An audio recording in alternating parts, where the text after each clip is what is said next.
నమస్కారం అండి. నా పేరు జ్యోతి. మా నాన్నగారి పేరు కొండపల్లి మల్లయ్య. నేను వాళ్ళ కూతుర్ని మాట్లాడుతున్నాను.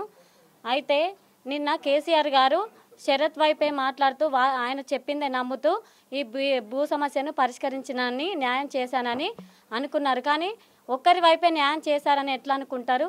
మేము కూడా దానికి సంబంధించిన వాళ్ళు కూడా ఇరు కుటుంబాలను కూర్చుండబెట్టి సమస్యను పరిష్కరిస్తే మాకు ఇంకా మంచి అనిపించేది, మాకు కూడా న్యాయం జరిగినట్టు అయ్యేది. కానీ మాకు న్యాయం చేయకుండా వాళ్ళకి ఒక్కరికే చెప్పిన మాటలు నమ్మి న్యాయం చేస్తే అది సరికాదు కదా. ఈ సమస్య అసలు మీకు తప్పుడు సమాచారం చెప్పిండు, కరెక్ట్ చెప్పాలి ఏదైనా. అయితే మా నాన్న వాళ్ళ తండ్రి కొండపల్లి రాజలింగు, కొండపల్లి శంకరయ్య వాళ్ళ తండ్రి కొండపల్లి మల్లయ్య. వీళ్ళిద్దరికి సంబంధించిన భూమి 2 ఎకరాలు 25 గుంటలు, 7 ఎకరాల 1 గుంట. అయితే మొత్తం ఇది ఉమ్మడాస్తి. ఈ ఉమ్మడాస్తిలా సరే 7 ఎకరాల 1 గుంట తన పేరు మీద దొంగతనంగా పట్టా చేయించుకున్నాడు. పట్టా చేయించుకున్నప్పుడు మేము దాన్ని సరే పోనీలే ఏం వదిలిపెట్టేసినాం. కానీ మరి నా తండ్రి పేరు మీద ఉన్నది నేను పట్టా చేసుకుంటా, 2 ఎకరాలు 25 గుంటలు పట్టా చేసుకోవాలనుకుంటే నాకు కూడా ఇందులో వాటా కావాలని అన్నాడు. అన్నప్పుడు దీనిలో వాటా కావాలన్నప్పుడు అది కూడా వారసత్వంగా వచ్చిందే కదా, దాన్ని కూడా మాకు వాటా కావాలి, ఈ 2 సమభాగాలుగా చేసి వాటా మాకు వాటా చేయగలరని మేము ఇట్లా దరఖాస్తు పెట్టుకున్నప్పుడు అతను ఆ కొండపల్లి శంకరయ్య ఇది 7 ఎకరాల 1 గుంట మేము ఇట్లా దరఖాస్తు పెట్టుకున్నప్పుడు అది కొండపల్లి శంకరమ్మ పేరు మీద 7 ఎకరాల 1 గుంట వచ్చింది. 7 ఎకరాల 1 గుంట వచ్చినప్పుడు మేము ఇట్లా దరఖాస్తు పెట్టడం వల్లనే మా పేరు మీద ఇట్లా భూమి వచ్చింది అని మేము వెళ్తే అక్కడ మాకు చెక్కులు ఇవ్వలేదు, పాస్బుక్లు ఇవ్వలేదు, రైతు బంధు పథకం కోసం పైసలు కూడా మాకు 1 రూపాయి కూడా అందలేదు.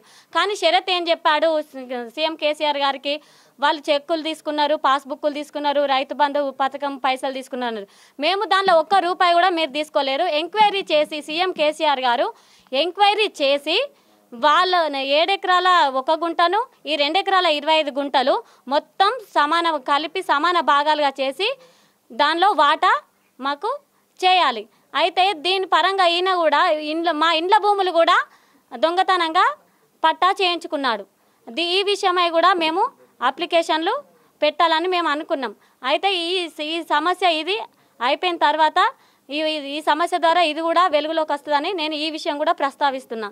అయితే దొంగతనంగా ఇట్లా పట్టాలు చేయించుకొని మాకు అన్యాయం చేస్తుండు.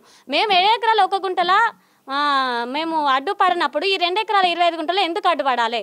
ఇంట్లో పాలు కావాలని ఇది ఇట్లా పాలు కావాలి హక్కు ఉన్నప్పుడు ఆ 7 ఎకరాల 1 గుంటలు కూడా మాకు హక్కు వస్తుంది కదా. కనుక అది మేము హైదరాబాద్లో ఉంటున్నామని మీకు తప్పుడు సమాచారం ఇచ్చారు. అసలు యాక్చువల్గా మేము హైదరాబాద్లో ఉండలేము. ఎవరు నన్ను అడగండి, ఎక్కడైనా ఎంక్వైరీ చేయండి. హైదరాబాద్లో మేము ఉండేది శ్రీరాంపూర్ గ్రామం, మండలం నస్పూరు, మంచిర్యాల జిల్లా. గత 20 సంవత్సరాలుగా మేము ఈ శ్రీరాంపూర్లో నివాసం ఉంటున్నాం. మా ఊరు నందులపల్లి, మా ఇల్లు భూములు అన్నీ అక్కడే ఉన్నాయి.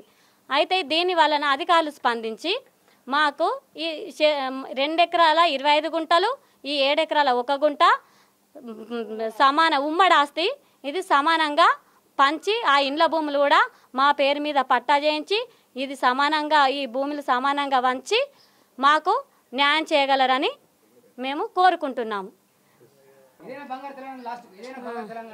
కేసీఆర్ గారు మాకు న్యాయం చేయలేదు. ఎందుకంటే ఒకరి వైపే ఆలోచించి వాళ్లకు న్యాయం చేశారు అనుకుంటున్నారు. కానీ ఎంక్వైరీ చేసి ఇరు కుటుంబాలను కూర్చుండబెట్టి అధికారులందరినీ స్పందించి సమస్యను పరిష్కరించాలి. కానీ ఎవరు చెప్పుడు మాటలు చెప్తే రేపు నేను కూడా పోయి చెప్పుడు మాటలు పలానా భూమి గిట్లుంది నేను చెప్పినట్టు అది కూడా మరి నాకు అప్పుడు కూడా నాకు రైతు బంధు చెక్కు పథకం ఇవ్వాలి, అట్లా ఇవ్వాలి. ఎవరు ఇప్పుడు నేను కాదు ఇంకెవరు వస్తారు, చాలామంది ఇట్లనే వస్తారు, మీరు అక్కడ పరిష్కరించారు కదా మరి అది కూడా ఇట్లా చేయాలి మరి మాకు కూడా అని తాను కాకుండా నేను కాకుండా ఇంకా చాలామంది ఇట్లనే అడుగుతారు. అప్పుడు మీరు ఏం సమాధానం చెప్తారు కేసీఆర్ గారు? ఇదేనా బంగారు తెలంగాణ? మాకైతే న్యాయం జరగలేదు. న్యాయం జరిగే వరకు మేము పోరాడతాం. మాకు 7 ఎకరాల 1 గుంట, 2 ఎకరాల 25 గుంటలు సమాన వాటా చేసి మాకు న్యాయం చేయగలరని, ఈ ఇండ్ల భూమి కూడా మాకు పట్టా చేయించగలరని మేము కోరుకుంటున్నాము. మాకు న్యాయం జరిగేదాకా మేము ఇట్లనే పోరాడుతూ ఉంటాం.